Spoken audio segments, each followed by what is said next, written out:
What's up, guys? So today I'm going to be reacting to another Foundation of Economic Education video. The living wage makes it hard to make a living. I highly doubt that, but we'll see. That I don't have time to complete, but it should only take a few more Actually, no, we were hours just... of work. Would you mind if I paid you $50 to take care of it? Sure, I got nothing better to do. What? $50? You can't live off that! I mean, 50 bucks comes out for 2 hours of work, so that's like $25 an hour. I don't see what the problem is. Or what I How make, I can make you 14. pay this person anything less than a full-time livable salary when they're working for you?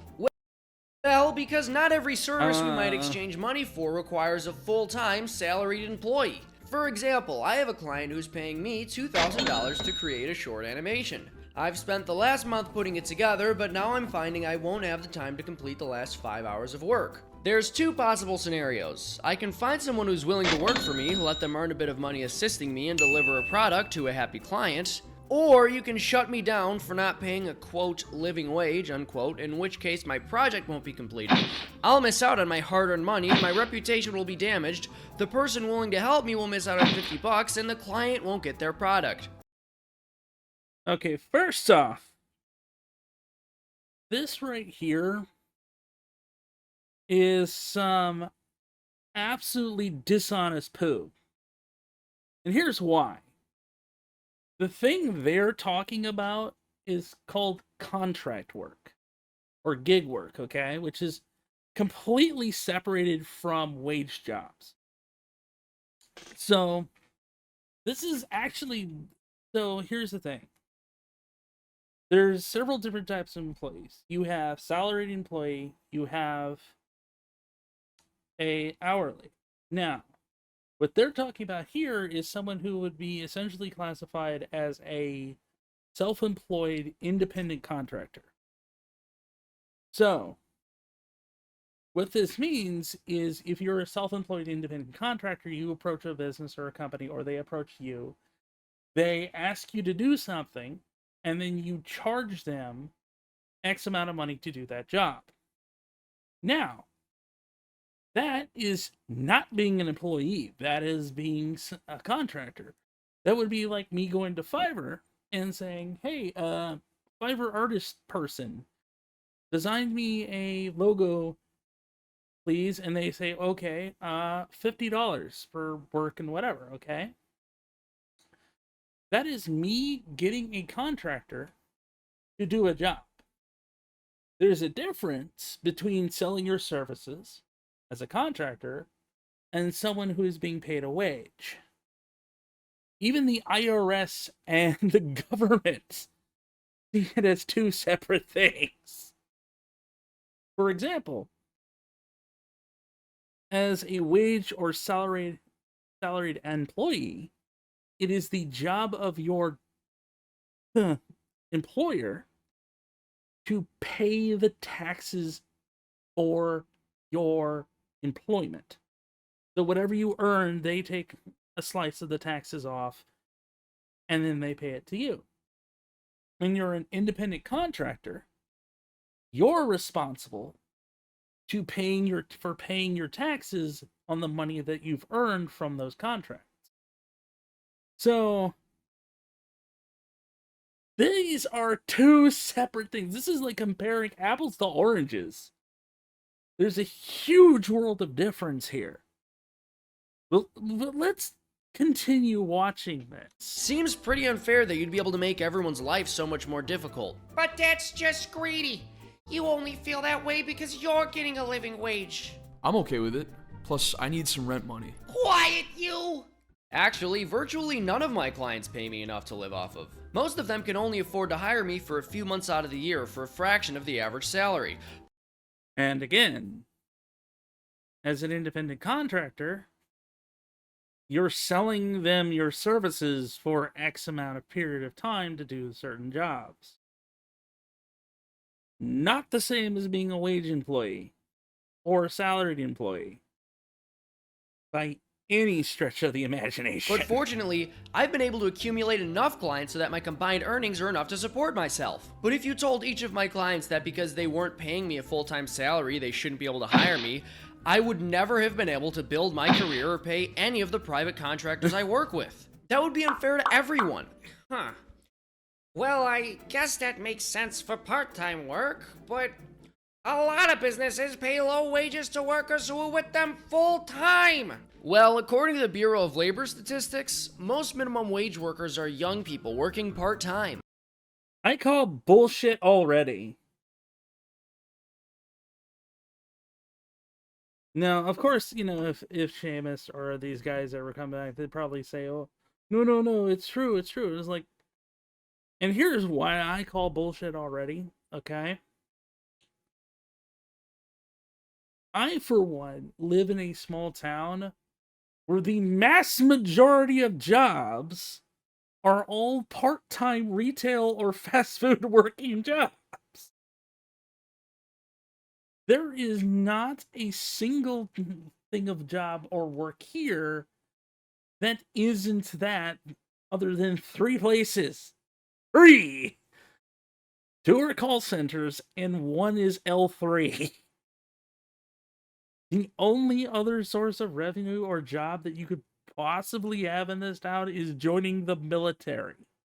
And while I have every bit of respect for our military service members, okay? Not only that, but last I checked, that's an interesting statement considering the largest employers in the country are Walmart and McDonald's. So, I want to really know how both of those statistics mix so well that they're going to say, "Oh, it's just young people," and I guarantee you they're also going to start saying, "Oh, but it's just young people and old people," and everybody else moves on. It's like, "Oh, you sweet summer child." Only 1% of full-time hourly wage earners make minimum wage or less, compared to 6% of part-time hourly wage earners. And of all hourly workers earning minimum wage or less, half are under the age of 25, despite the fact that people 25 and under only make up about 20% of hourly wage earners. These are That's interesting information, but here's a thought. You're not talking about making minimum wage or less. You're talking about making a living wage. Now, I will say this. I don't think that the government should have to tell our businesses, "Hey, you pay people money to actually live on."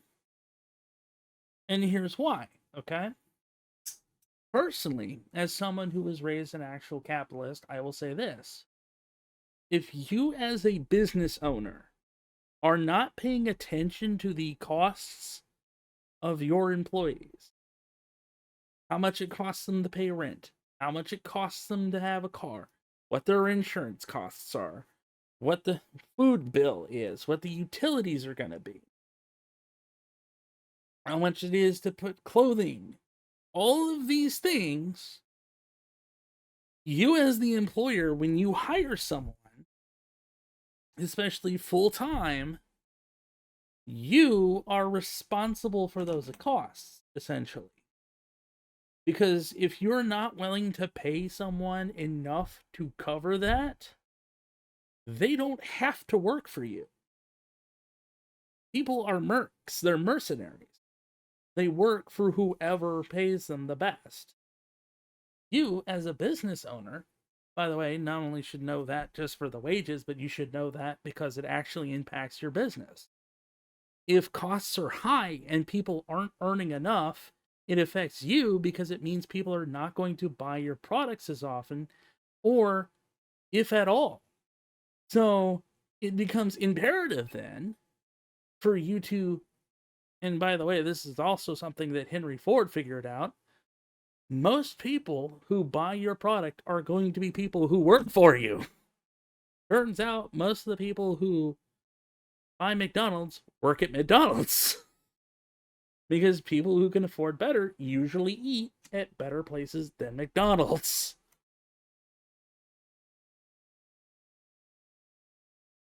it's like we're going back 200 years in information and knowledge about running a business. If people in the Victorian age could figure out that, hey, you need to give people good working conditions and wages that don't suck.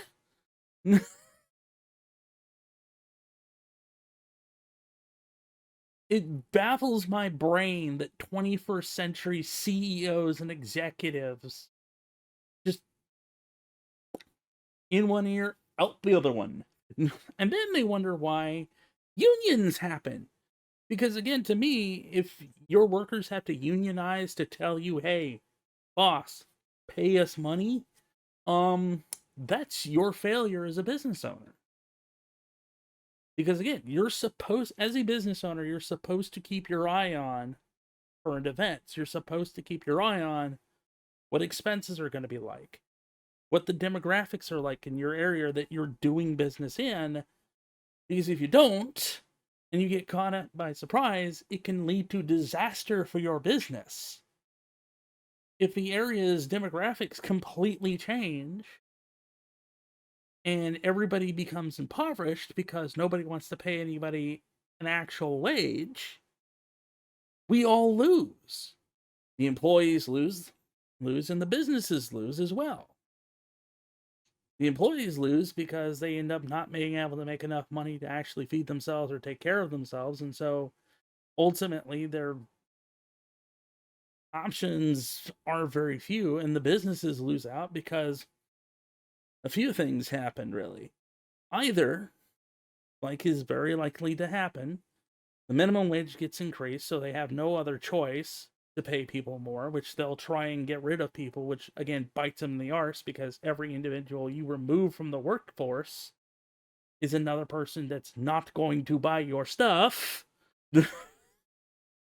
Funny thing about robots, they're great employees, they suck as customers, because they don't buy anything.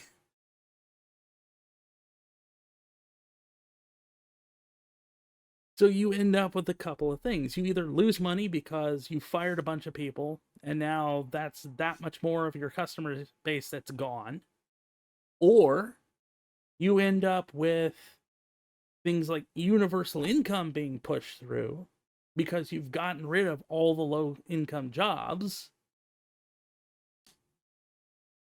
And that's going to hurt even more because now you have to pay through that for your taxes, which you're really not going to like, because most of these companies will try and get in a huff and leave like little baby children without realizing that they're the cause of their own problems.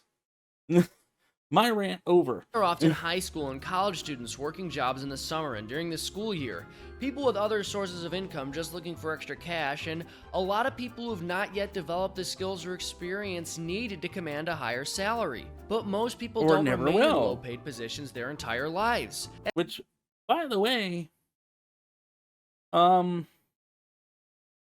considering that the education that you're talking about can cost anywhere from $10,000 to $40,000, which means a lifetime worth of debt that could possibly never get paid.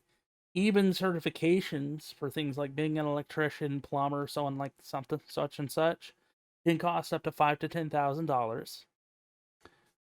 Getting a CDL will cost you around $20,000. The fact of the matter is, getting all the stuff you're talking about is in of itself extremely expensive. So, most of the time, if people do get those, it'll be through either government grants, family helping them out, or if they're super duper lucky, their jobs will pay for it. Most of the time in the modern day, they don't really do that. It sucks, but it's true. As they get older and gain more education and more experience, they move up More in wishful income as thinking. well. Look, whether it's myself, Seamus, or someone working at a fast food joint, it's good that you want people to earn a fair wage. But what's most important is for us to be able to have a job in the first place. The way to ensure that is to lower as many of the barriers to getting a job or becoming an entrepreneur as we possibly can. Not to put more in the way. Exactly. Are we really going to cut the people who are just starting out, or people like me with multiple employers, out of the workforce? Again, you're really misconflating a lot of stuff here. And one, you don't have multiple employers, you have multiple customers. There's a difference. Two, you're already cutting them out of the workforce. So I don't see what the difference here is. I'm sorry, I'm just laughing because it's just like, wow, this really is that dishonesty. If you really want to remove barriers, truly remove barriers for work, get rid of unnecessary certifications for jobs that don't really need to be certified to do. Get rid of college requirements for jobs that don't really require a college degree at all. Make it a law that, or either make it a law or encourage people to stop demanding 15 years of experience for a beginner level job, which is a current major problem, where you'll try and get a job somewhere at a beginner level sorting mail, and they'll want 15 years of mail sorting experience. Like you were supposed to be a baby in your diapers coming out with a business suit, okay? There are a lot of other ways you can talk about eliminating barriers to work that would actually be smarter. And again, this whole thing is pretty much just this convoluted thing of equating independent gig and contract work with being paid an hourly or salaried wage. Two completely separate things, considered completely separate by the government, the IRS, and everyone else. In the case of a contract worker, if you're not charging enough for the value of your work, and you're not making enough to pay your bills, it's kind of your fault. Because as a contract worker, you're supposed to charge based on your expenses, what it costs you to do that job. Including, the time spent paying your mortgage, power bills, gas, auto bill, all that stuff. Because you're an independent contractor, you have to consider and factor those costs into what you charge people. Now, if you can charge a whole bunch of people and do something that's really quick and do a whole bunch of it, that's great. But that is, again, a completely different thing from someone who's contractually obligated to a retail store, working for an hourly wage or a salary. Because those people have essentially exclusive contracts with those companies to work for them for that wage. There are non-compete clauses. You're not allowed to take gifts from competitors or exchange information to competitors about secure bits of their data. Whereas an independent contractor, unless it's part of the contract you signed, you don't have to give a damn. You can literally work for two different companies in the same field that are competing against each other. You have that right, you have that ability. Not the same. At all. Definitely not the same. So, that's just my reaction on this video, guys. I just wanted to make something quick, something easy, so that you guys could watch it, since I know Trey probably doesn't have another Tuesday with Trey available. So hopefully we'll get back to that. Hopefully you don't mind my rambling and rants. And I'll see you in the next video, which will be most likely gaming. Oh, actually, it'll be Wednesday, so we'll be doing our live stream. So see you then.